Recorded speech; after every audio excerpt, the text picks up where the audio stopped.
Hey guys, how's it going? Welcome to Hold the Ball HTB.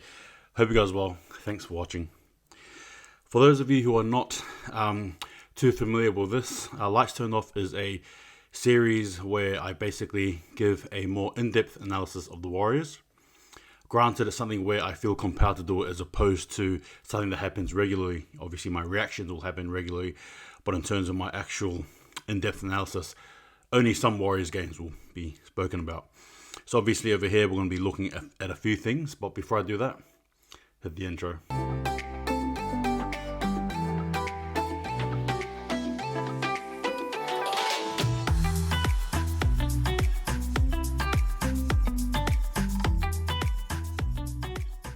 Alright, guys.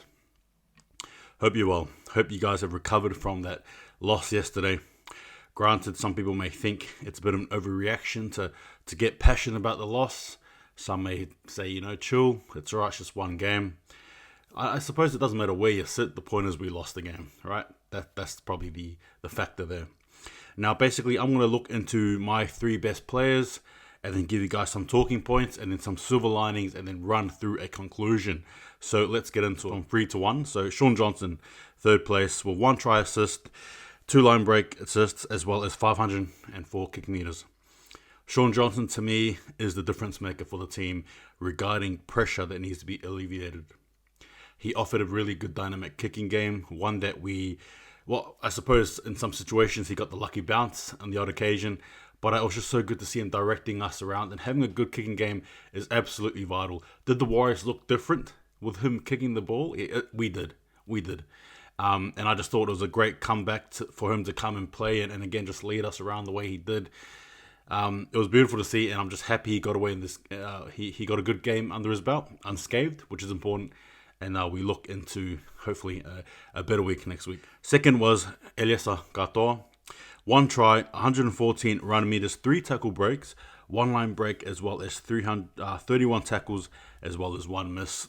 ELIESA KATOA to me was a player that I thought played well. Obviously, there was that one moment, that error he had, that crucial error, where obviously the Dragons kicked off from the goal line. And yeah, he dropped the ball, and that eventuated in a try to Ravalawa. Ultimately, though, it was a good game, particularly when he saw in patches him and Shaun Johnson. Again, the combination is a must-watch. He ran some solid lines. Granted, it was a Rocks Diamonds game from him, but ultimately, I think he proved to be better in the end. And I was pleased with what he did. First place, Josh Curran. No debates, no ifs or buts. 1 try assist, 107 run meters, 1 tackle break, 1 line break, 40 tackles, and 1 miss plus 0 errors. This guy was dynamite. He was an absolute freak. I mentioned it before during the live as well, if you were there. Who does Toy Harris really come in and take over his spot, especially if he's killing it at lock? I don't think so. I personally think that's his position, and Toy Harris needs to look elsewhere. That's what I think.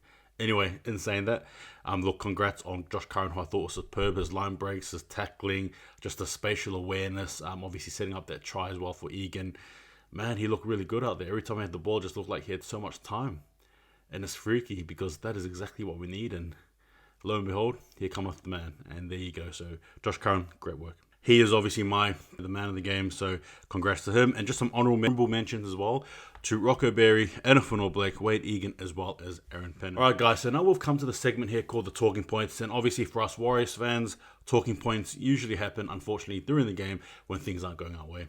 A lot of questions, then answers, and even before the game too, I might add, with Shana Harris-Tavita being put at fullback, there was a lot of controversy, a lot of people split, unsure of the decision, and ultimately we just waited to see, and I think we can probably say that experiment or that choice probably wasn't the best one. Again, nothing against Shana Harris-Tavita. You can't point the finger at him. He played a position that I think, probably didn't suit him, to be fair. You had Dallin Watene-Selesniak or even Jaden Corrigan would have probably chosen Dallin Watene-Selesniak at fullback and then moved Shana Harris-Tavita to either, to be fair with you, 5'8", or even to lock, or even to utility. You know what I mean? Again, it's nothing on Shana Harris-Tavita, but it just wasn't his position. That's it. It wasn't. And it was clearly evident. And, it is the way it is, right? Warriors altogether had 12 errors throughout that game. About 2 to 3 of those errors too translated to tries for the Dragons. And again, it is just so vital to just hold the ball. honestly. Some of those forward passes too didn't help. But ultimately, again, errors. They just seem to be intertwined with the Warriors, regardless of what you think it is. Doesn't matter who dons that jersey, just the next person up seems to always carry that stigma of errors, and it went rampant, and it was just frustrating. And I guess for me, obviously, this review here is one of the emotions that died. It's all about that clear thought. I just think for me personally, it was just annoying. It was just annoying because you just don't want those habits to creep in. You can't have a perfect game. You can't. I get it. I understand. But 12 errors, particularly with some players. Some players had 4. Some players had 2. You know what I mean? We need to cut it out. As simple as that. Errors cost us the game because it led to the Dragons. They basically were waiting for us to create errors, and they just capitalized the end of. And funny enough, when they did stuff, and as per usual, Warriors, we didn't capitalize off that. We in turn knocked the ball, passed it forward. Anytime we had a sniff, it was annoying to see. Another thing I want to talk about too, guys, is KODI NIKORIMA. He offered 0 punch, and I mean 0 punch. Here are some of the stats: 49 run meters, 19 tackles plus 3 misses, as well as 14 kick meters. I understand that Shaun Johnson, probably the game plan was for him to take on the load, but I mean, my goodness me. This guy's carrying the load plus some. And I just think it wasn't great. It wasn't fair. I don't know what KODI was trying to do in patches of the game. I don't know. The talking point for me here is, should we still experiment with KODI NIKORIMA, or do you think he gets dropped for Ash Taylor? Ash Taylor, to me, provides a better game management. That's my thought there. Again, it's not about the Ash Taylor propaganda, maybe, but no. Point being, though, is that we just needed something more from KODI NIKORIMA, and I just don't think he delivered. NIKORIMA, to me, was a player who I thought would have worked well with Shaun Johnson, but it just seemed like the combination was off. I don't know why. It's as if whenever Shaun Johnson came out of his shell or got more confident, got more, KODI NIKORIMA was more quiet, and that's the last thing you need. You need your 5'8" and your halfbacks to work in tangent. They need to work together. You need your halfbacks there, you need your 5'8" there, and KODI NIKORIMA wasn't. It's all good and well to look at his tackling stats, but what does that do when you need the ball to go forward, especially as a 5'8"? So again, I just thought, nah, it wasn't for me. To be fair with you, if I was to really point fingers at some players, I would say, unfortunately, KODI NIKORIMA is in that basket there. VILIAMI, VAILEA. I think a lot of us probably saw this and were probably all agreeing in unison that it wasn't a game for him to be part of. I think you could have had better options. Ewan Aitken, for me, easily goes in the centre. If you're going to pick VAILEA, you just put Ewan Aitken there, and then you move, say, Jack Murchie or Ben Murdoch-Masila. You know what I mean? Like, you just had options there. VILIAMI, VAILEA, I'm not sure if he was a victim of the moment, a victim of whatever it was, the Dragons, but it just wasn't there. Some of his plays, 59 run meters, 1 try, a tackle break, 10 tackles, as well as 3 misses. I don't really know how to look at that, and in terms of strike, it's what you need, and he didn't deliver. Moses Suli, on the opposite, however, had the way of them. Physically, he was there, he was dominant. Moses Suli as well just took advantage of it, and you can't have a player like VAILEA giving up that many meters. Just the lack of impact, I think, hurt us the most, and I think he stood out like a sore thumb. All right, so the last talking points as well, we had the wingers, Dallin Watene-Selesniak, as well as Marcelo Montoya. And as mentioned before, with the errors, DWZ didn't have a good night with the errors, not at all. 4 errors to his name. Some of them in crucial points, which did lead to tries. One of them could have been a try for us, but unfortunately he couldn't hold the ball there. Marcelo Montoya and Ravalawa basically scores off him.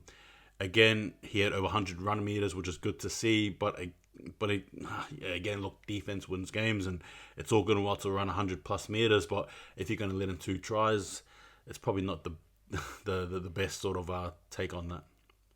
I personally think that the wingers will probably adjust. Look, I'm sure they'll get better, but maybe even slot in Ratuva. I would have personally put Ratuva in, put him in there, honestly. Either one. I don't know. What are your thoughts there?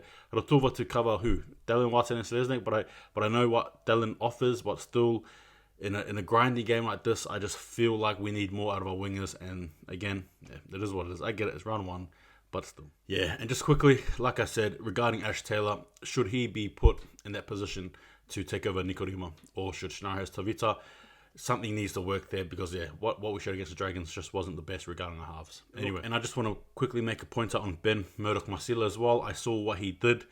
Similar to Aaron Penne, both those players did set up a foundation there for that Wade Egan try. But with Ben Murdoch-Masila as well, I just would like to have seen him used better. He came in, but he was more like a prop, and we don't need that. We need a second rower. He comes in, he's a lot better there. But in saying that, you probably could have used him more. Oh well, it is what it is, I guess, with Ben Murdoch-Masila. Silver lining. So, obviously, in this harsh loss, I think, even though it's round 1, it's still a loss. People may look at me and think I'm being a bit too hard, but I mean, guys, the reality is 2 points does matter. Whether you like it or not, it does.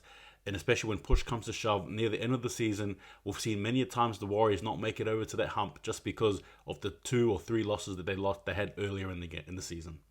And I hope this is not one of them. I really do, because we had that game plan, that mantra that we are going to move forward and actually make the top 8. So in order for us to make the top 8, I'm sorry, we can't be losing type of games. I get it's early, but still. Anyway, silver lining, Reece Walsh and Matt Lodge return. Obviously, with the Warriors attack, I mentioned it. It's just, without Reece Walsh there, we lose that unpredictability. We lose that style of flair. And I think the plays really work well when Reece Walsh is in there, because he offers just such an unpredictable sort of a running style. And the players just work off, especially the back. So it's it's vital for him to come back. Yes, it wasn't the best squad of the Warriors, but still no excuses there. Matt Lodge comes, he'll add more punch. Bunty Afo, I think, did a brilliant job, but in saying that, we do need our main man there. Matt Lodge is a sucker for run meters, and the good offload as well, the odd offload. But in saying that, obviously having him add him for All Black next week at full strength will be an absolute must, a necessity. So I just cannot wait to watch them, Reece Walsh, Walshy Baby, and Matt Lodge play. There was no trials in the last one. Should that be the excuse? I don't think so. I really don't. I get it. I spoke about combinations and obviously all that stuff there, but that's when you as a coach, I think, need to adjust to the situation, and instead of trying to throw things that probably shouldn't be thrown out in the wind, you should probably try and calculate the moves there. Like I said, I would have shifted different things, different players, centers as well as fullback. I wouldn't have done what he did, but instead, obviously, I'm not the coach, but that's just probably more from that's a fan's perspective. That's my perspective there. But again, like I said, we can use the excuse of trial. We didn't have a trial. This is our trial, sure. But in saying that, unfortunately, this is not our trial. And unfortunately, we don't get the 2 points we need. So now we've got to keep climbing. But again, the silver linings are there. But overall, the conclusion, it wasn't great. All right, a loss just sucks. It hurts, especially when all of us are just full of, just beaming with excitement. It's the last thing you want to see. And to be fair with you, I think the errors really just dampened the mood. Had the Warriors tried, and it was just more so a game of effort, but the Dragons were too good, sure. But knowing the fact that had we not done those areas, we probably could have won the game. We let them in, basically. And it's just been such a Warriors thing to do. But in saying that, like I said, it hurt, it sucks. But when the emotions are down, when the lights are turned off, I think it's okay to say that, you know what, not the best, but there's always next week. On to the next one. In saying that, though, I hope we do get the Milos for the next one. But in saying that, guys, give me your thoughts. Give me your opinions, give me your feelings. I'll see you guys next time. And like I said, when the lights are turned off, hey, wasn't bad. That's alright. We can do better. We'll get better. But in saying that, take it easy. See you guys next time. And just remember, hold the ball.